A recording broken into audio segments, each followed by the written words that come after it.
Hello guys. Welcome back to me. Yes, another day, another gala na naman tayo. For today's video, we were going to Weybourne Beach. Woo! Yes, you heard it. Yeah! Gala muna tayo habang maganda ang panahon. Medyo malayo-layo ang ating biyahe. More than 2 hours ang biyahe from there. Nagyaya yung kasamahan ng asawa ko na pumunta daw sa beach para mag-fishing.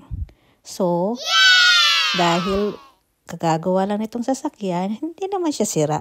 Kumaga check lang kung ano kung may mga dapat na ayusin. And then, kailangan i-test drive, i-long drive para makita kung okay yung pagkakagawa. So, here we are. Actually guys, wala ito sa plano. Isang araw lang, tapos yan na. Gora na. Ganun naman talaga kapag nakaplano, hindi natutuloy. So, mas maganda. Biglaan. Kaya, ganyan lang ang outfitan natin. So, hindi natin alam kung ano meron dun sa pupuntahan natin. Kung anong, it's beach. So, hindi natin ma-expect kung maganda ba dun, kung okay ba yung environment. Kasi first time nga eh. Tingnan mo naman ang daan. Ang ganda-ganda. Napaka-smooth lang ng biyahe namin. Actually, convoy dapat yan. Dahil nga, mabilis ang dito mga stoplight. Mabilis ang traffic sign. So, naiwan na kami. Buti na nga lang at merong Google Maps. So, pinalo lang namin ang Google Maps.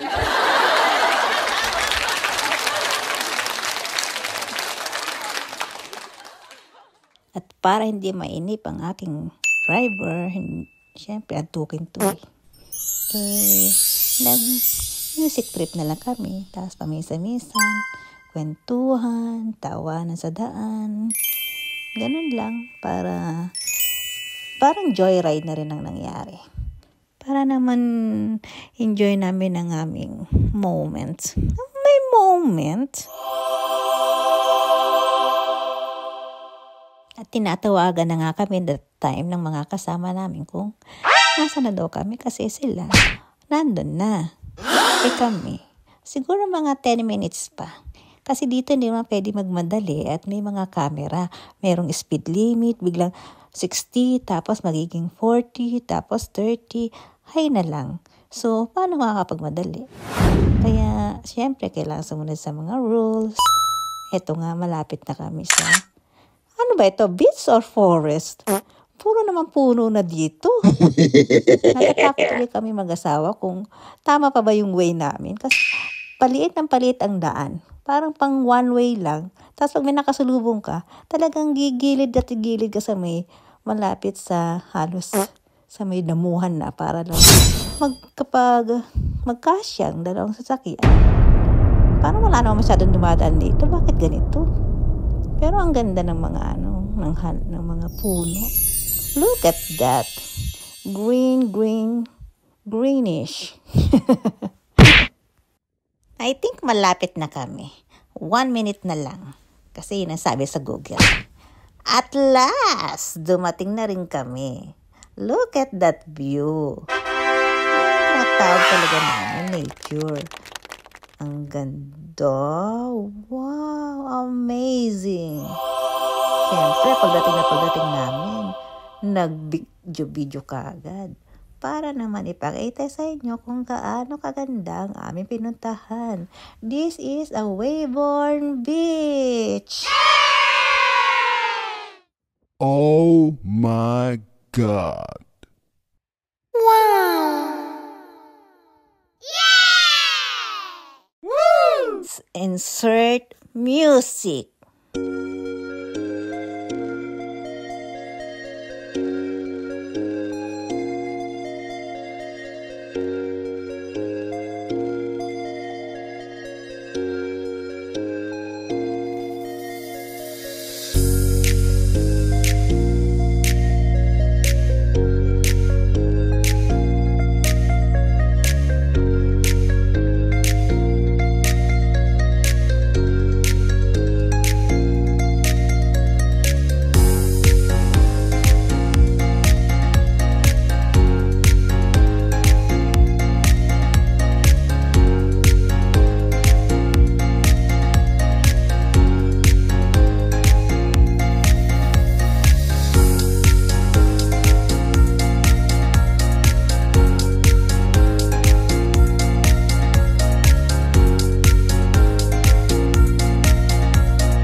Summer's energy, we got it all. Summer vibes, reaching for the sky. We're unstoppable, no need to ask why. Living in the moment, hearts full of fire. In this summer's rhythm, we never tire. As the sun sets, we'll never forget. Summer magic, our hearts are set.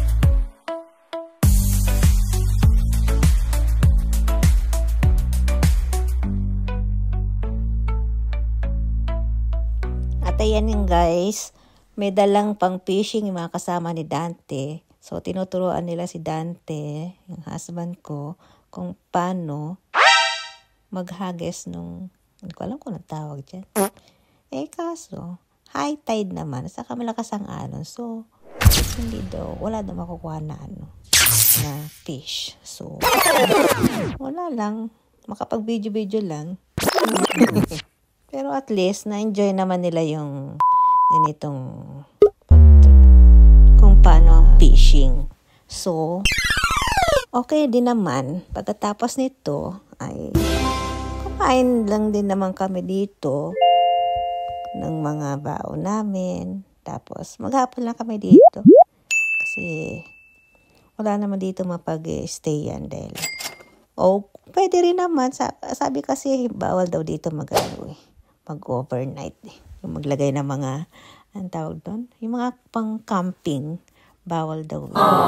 So, uwi din kami nung hapon.